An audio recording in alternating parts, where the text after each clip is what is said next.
Kamusta po kayo? Bago po ang lahat, first things first.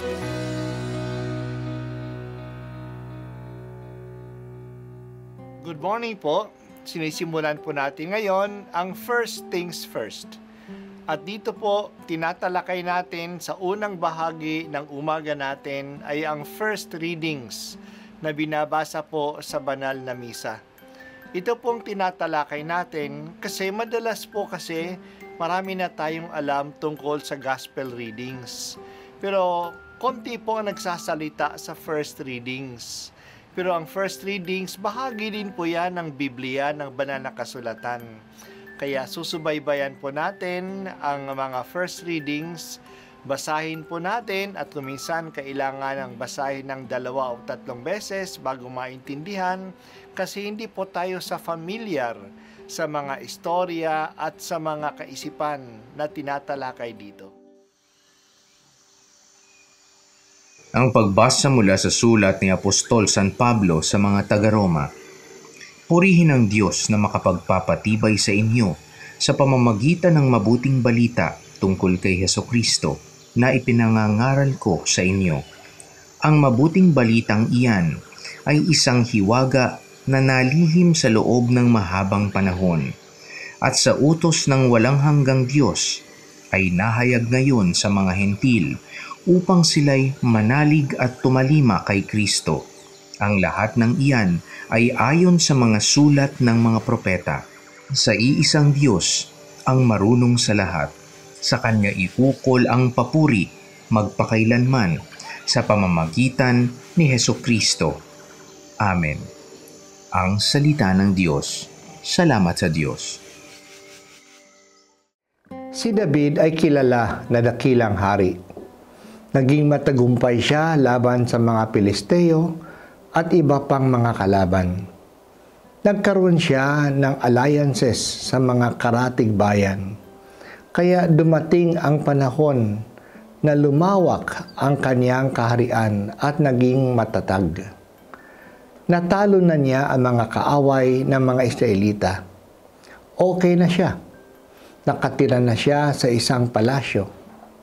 Naisip niya na ang kaba ng tipan ay nasa ilalim lang ng tolda. Kaya nagbalak siya na gumawa ng templo para sa Diyos upang ang kaba ng tipan ay mailagay naman sa bahay na bato. Nung isinangguni niya ito kay Propeta Nathan, pinayagan siya.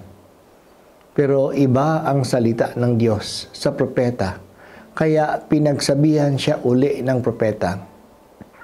Pinaalaala kay David na ang kalagayan niya ngayon ay hindi niya kagagawan. Ito ay biyaya ng Diyos. Ang Panginoon ang kumuha sa kanya sa pagpapastol ng tupa. Ang Panginoon ang nagbigay sa kanya ng tagumpay sa mga kaaway. Palalawakin pa niya ang kanyang kaharian. Bibigyan ng Diyos ng kapayapaan ang bayan. Ang lahat ng ito ay biyaya ng Diyos. Hindi lang ito. Magiging isa pa ang Diyos. Magbibigay pa ang Diyos ng isang hari na galing sa kanyang anak. Magiging matatag din ang paghahari niya. Hindi lang nangako ang Diyos na ang paghahari ni David ay mananatili magpakailanan. Magiging matatag ang sambahayan ni David at mananatili ang paghahari sa angkan ni David. Ang narinig natin ay ang basihan ng pagtitipan ng Diyos sa angkan ni David. Ang mga hari ng Israel ay palaging manggagaling sa lipi ni David. At totoo nga, ang mga hari sa Jerusalem ay galing lamang sa pamilya ni David. Hindi nagkaroon ng ibang dinastiya sa Jerusalem. Pero hindi nawala ang paghahari sa pamilya ni David dahil kay Jesus.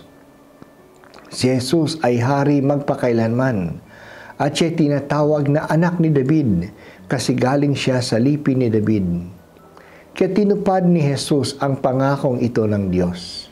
Ang pagsilang ni Jesus sa Bethlehem at ang pagtanggap sa kanya ni Jose bilang kanyang anak ay ang katuparan ng pangakong ito. Tapat ang Diyos sa kanyang mga pangako. Kaya sa pagdiriwang natin sa Pasko, itinatanim sa atin puso ang katapatan ng Diyos. Manalig tayo sa Kanya. Tapat siya sa Kanyang plano na iligtas tayo. Ang plano ng Diyos ay para sa ating kaligtasan at ito'y tinutupad niya. Sa Paskong ito, O Diyos, ipadama mo sa amin ang iyong katapatan. Hindi mo kami pinababayaan. Tinutupad mo ang iyong pangako sa amin. Ito po ang unang pagbasa at ako po ay si Bishop Broderick Pabilio dito sa First Things First.